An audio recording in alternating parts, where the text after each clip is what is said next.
Chuke's 10mm extravaganza.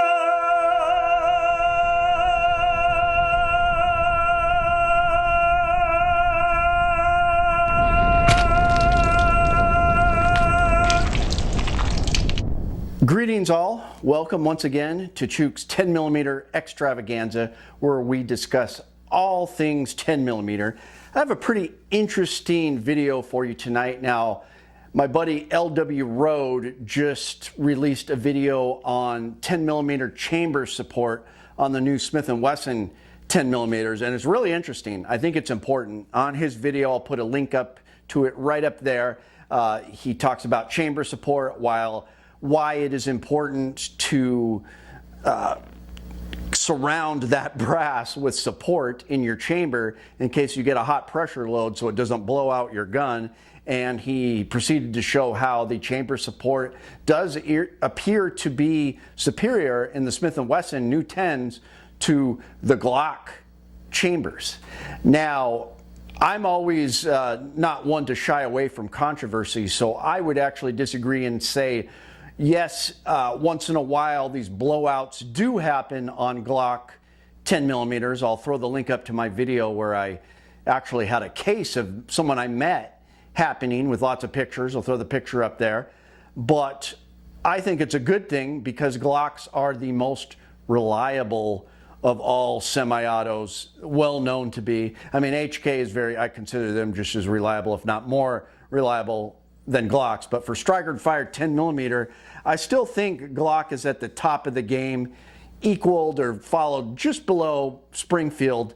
They're just behind Glock because they seem to be very reliable too.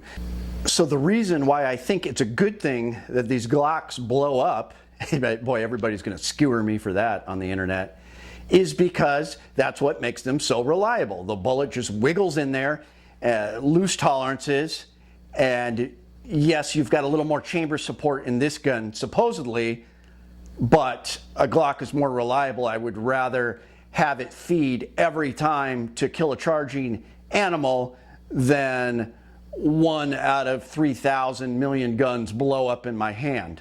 Now, another second reason why it's good that Glocks blow up is that it was the reason, and that non-chamber support, I looked at the Glock chamber, I don't know, I can argue that it is fully supported because it's just one little dip. It doesn't look like it barely goes outside of the corner of the round, but it is a good thing. They designed it that way where the least amount of protection around the chamber is by the feed ramp below it. So when a blowout does happen because of an extra pressured round, it goes straight down the magazine. That's why when this guy blew his gun up, you see it cracked. It didn't like blow the barrel up in his face. It cracked the handle and the all the way down, and all the bullets just fell out the bottom, he said. And he also said that it's designed that way so it'll shoot down and put the pressure down that way and not in your face. So I do think it's a good thing that Glocks blow up once in a while because they're the most reliable 10mm, and already some of these other New Jack City 10mm are having problems. That's why I will never buy a Lone Wolf barrel, because like I said, I had that problem with that Glock 20. I shot hard cast out of it, which in a polygonal barrel, I do not suggest doing it. Fouled up the whole gun. It kept jamming.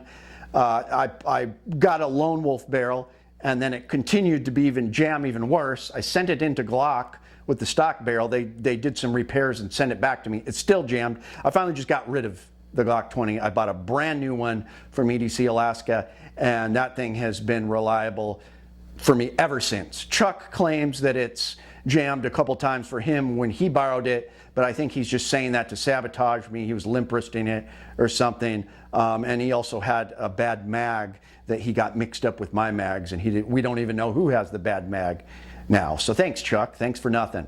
But anyways, those Lone Wolf barrels are better protected. They're traditional rifling. You can shoot buffalo bore hard cast out of them, but they're also, the tolerances are much more tighter with that full chamber support, and that's why I was having all those malfunctions. KKM seems to have done it right. I mean, they've got full chamber support and they're not malfunctioning. Springfield seems to have better chamber support and they're not malfunctioning. But let's go to my workbench and actually look at some of these barrels with a round in them and see how much supposed support is missing from around that cartridge. And we'll see. All right.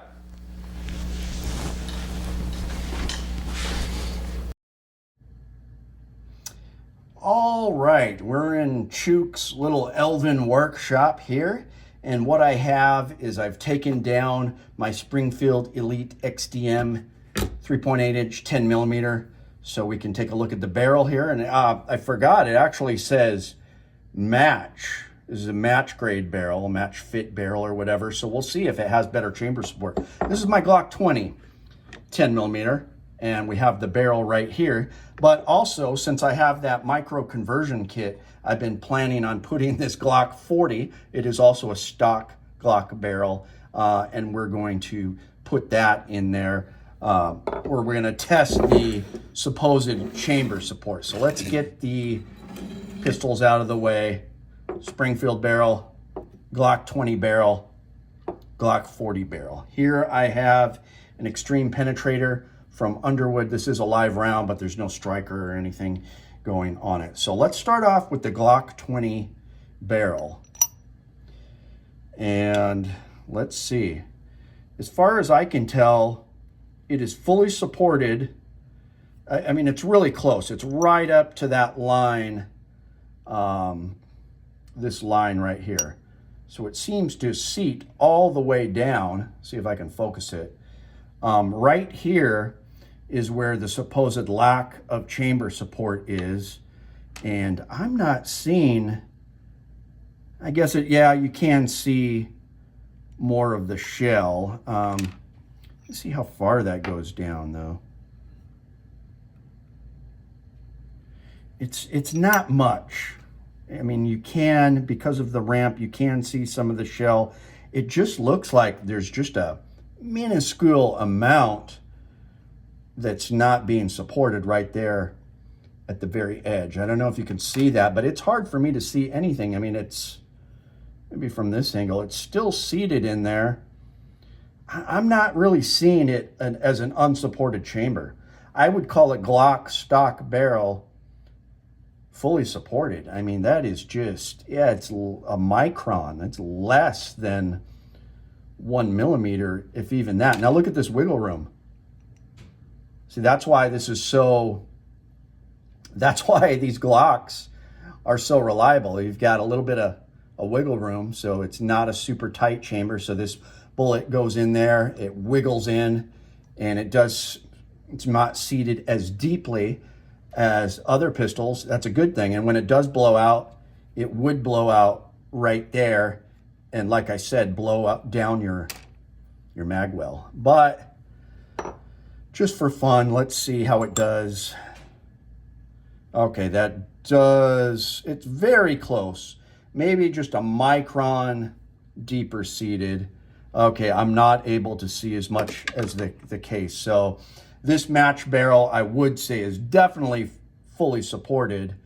And I'm not seeing as much of a gap right there. But really on the Glock, it was minuscule. I mean, I could hardly even define the tip of the corner that wasn't supported. But I would say that Springfield is fully supported, if you look at that.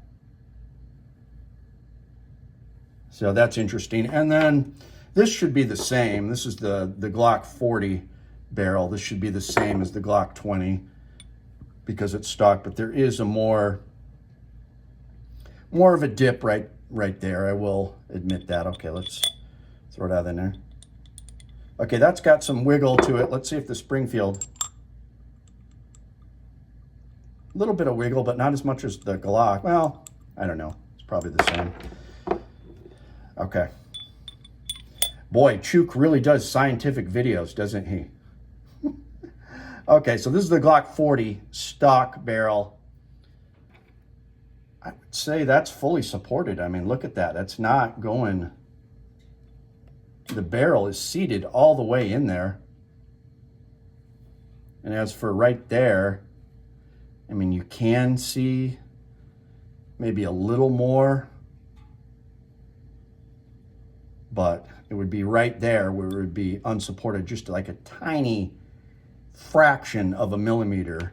I'm not seeing it. I would say Glock barrels are fully supported. There might be a little bit of this very corner at the bottom by the feed ramp that is slightly more exposed, but I'm not able to see a lot of the shell.